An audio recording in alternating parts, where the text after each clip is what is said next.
2. Hey, this is Jonathan, jonathanmickles.com, and I'm here with, well, go ahead and introduce yourself. I'm Carl Harris of Fanatic Inspection Services, and we're here to inspect this property here at 4913 Heath Street in Capitol Heights, Maryland.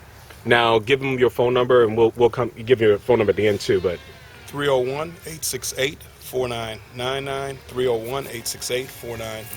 all right, now you are a property inspector, and so I brought him out to kind of take a look at this property that we've seen before, to kind of talk about some of the things that he would see and look at from an inspection standpoint. And the windows were of particular interest. Why were the windows of particular interest at the top? Because at the bottom they're kind of encased in vinyl. At the top they aren't. Why is that important? Well, it's important because of environmental hazards. Nowadays, especially like in places like Baltimore City, Montgomery County, in the District of Columbia, they're having issues with lead, lead-based paint. Got it. So depending on if this is a pre-78 house, which 9 times out of 10 it is. Got it. And if you're going to make any changes, that's a small change that you might as well make. So encasing the top floor in vinyl would help to reduce any problems that we would have with lead. Yeah, any lead hazards. Got it. Anything else glaring that you see? Right off the top, little things like diverting and channeling water away from the foundation. You see where you have these downspouts. Right. No splash pans, but I prefer extension hoses. Because you see, it looks like the grade is starting to go back towards the house. Got it. So when it rains or you have snow, that water is going to run back towards the foundation. But where would you take the extension hose though? You could trench and run it underneath the soil and bring it. And then take it on out to the. Yeah. Got it. You could trench it. Okay. Anything else? Just off the top. Stuff like this, the sidewalk. This is a trip hazard right here. Okay. And that happens because the soil sometimes it erodes, from water, running underneath the concrete. Right. So this is something that needs to be dealt with. Just like right here as well. A couple of trip hazards. So we pretty much leveling this off would, alleviate that. Reconcreting. What do you? Here's something that I saw of a concern last time I looked at this property was this this discoloration here. There was a window unit in the window above, and the condensation and everything, it leaked down here. Is there some issues with that, or maybe I'm being too cautious or something? No, they just. I don't think that's an issue. Now that's a crawl space. That's not necessarily. This is a crawl space. Yeah, it's not a basement. Now that's an issue. Why is that an issue? This door, it needs to be more secure. You just need to secure it because in crawl spaces, a lot of times when those doors are not secured, they fall down. Animals get in there, raccoons, possums, rats, mice. Right. All kinds of pests. You want to make sure that door is secure at all times. Go ahead. And it should be vented. There should be some type of ventilation in the crawl space. Okay. Temperature vents. Got it. I don't think we saw any. This is inadequate. Yeah, right. Like same thing as on this side. I'm assuming that's part of the crawl space. Yeah, that's part of the crawl space as well. Yeah. You could put some type of temperature vents there. So then, what about is that connected to the vapor barrier or no? Okay, go ahead. Well, what it is you always need ventilation. Okay. For a number of reasons, for wood rot, to the joists, also for termites. Okay. Because if you trap, you get condensation and then it is trapped, and you got the moisture and you got humidity. Got it. You have termites. Got it. Or mold. Termites or mold. Yeah. So you need ventilation in a crawl space like that. Okay, cool. So vapor barrier. I mean, it looks like they already have one because I see the black plastic there. Do we need to redo that, or is that? You'd have to further inspect the crawl space to determine that. Got it. So we actually got to get in there. Okay. Yeah. Cool. Let's see. Going around the back side of the property. This is something that you always look for. I don't see this to be an issue. What is that? See your electrical service coming in, Uh-huh. and then this is your meter.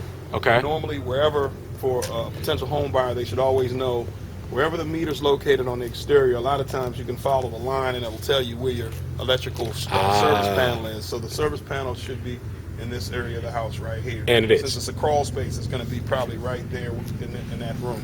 Got it. Got it. Cool. Anything else glaring? Because one of the things that we also wanted to do, if you look at the top, I don't know, I think I want to call those soffits or the... That's a gable vent. That allows the same ventilation that you would need in the attic to be ventilated. The same ventilation you need. Okay. So that you don't have the same issues in the attic. Got it. What about I'm talking about the wood. We were talking about possibly cladding that wood vinyl. It would, because you see you have some deteriorated wood right there. Got it. Right there. It would be good to encase it, or you're going to either have to keep it freshly painted on an annual basis. Got it. You know. But it's probably better just to encase it and kind of... It's better to encase it, whether you're using some type of vinyl encasement. Make sure it's sealed, caulked properly. Okay. And you'll get years. You get years off of it? Yeah. It'll stop the deterioration too, possibly? Or slow it down? Slow it down. Okay. It'll definitely slow it down. I mean, it'll take time. Okay. So, in the back of the house here, here's something else that we saw, is that here there's concrete, and then we have another meter in there. You know, there's a board that's kind of... Yeah, this, let me see this shut off. This is pretty much in bad condition. Pretty much falling apart. You're talking about the wood. The wood, definitely. This is the gas meter. The thing that a buyer should know, you're probably going to want someone that's Let me get on this side to the light. Okay. Somebody that's licensed and certified, to deal with gas. Okay. Messing with this, but because they put this concrete this concrete encasement right here. Yeah. This, in my opinion, needs to be removed, and the reason why I say that is because your gas shutoff valve is right in here. It's hard for you probably to see. It's all right. We're gonna get down there. And with this encasement, it would make it very difficult if you needed to turn the gas off. Got it. To do that, or even if someone from the gas company needed to turn it off, it'd be very difficult. Very difficult to do that. Yeah, because yeah, you have to put a special tool or pipe wrench on it and torque it. Got it. Shut. Okay. See anything else? Okay, looking out here, same thing. Downspouts. When this water runs, you see the way this is sloped. It's got a curvature here, and it's going to just run back towards the foundation. Got it. Over time, that water is going to be going into the crawl space and settling up against the house. Got it. And water over time will destroy anything. Cause metal to rust, wood to rot, and brick to crumble. Got it. See, this is sloping back towards this foundation.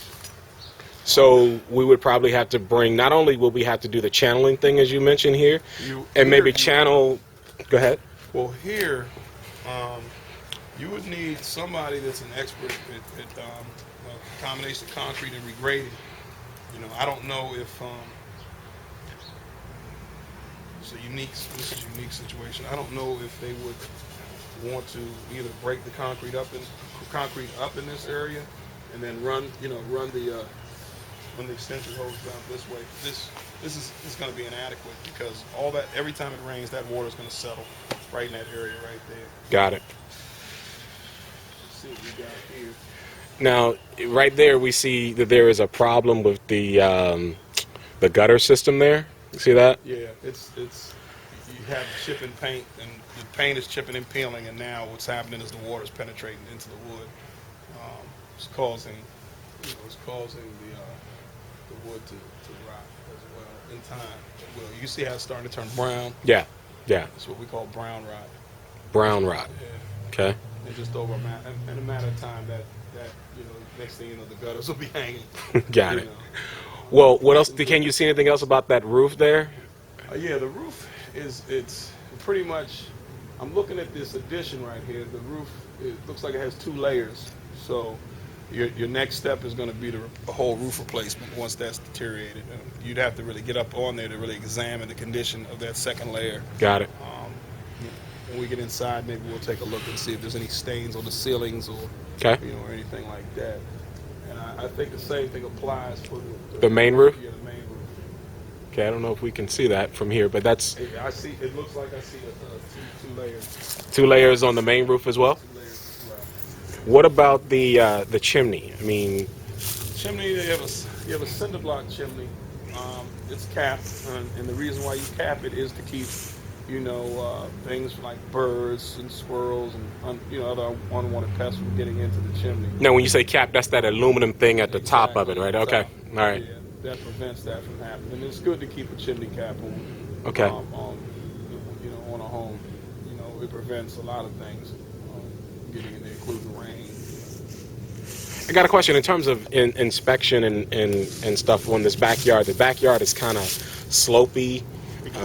Is that a major problem that you would point out for a homeowner, or It's not unless they had some type of concerns and they had questions about it. No, but it does. There's some grading issues here, as I've been saying. Yeah. And that's always important because you want that water always to run away from the home. Got it. You always want it to run away. It's just like if you look right here on this garage. sure? You have the same issue. Downspouts in pretty poor condition. Right. You have moss starting to grow. Now that moss, where's that moss? Now, what's happening is that has to do with inadequate ventilation. Okay? Ah. And so what happens is you get this. This is what happens. You'll get that moss and start to grow. It even happens in houses sometimes, not on this house, but if this attic was as poorly ventilated as it is in here, you'd have the same issue possibly. Got it. Well, let's do this. I'm going to stop this segment and we're going to go and check out the garage and then we can go inside. Okay. All right.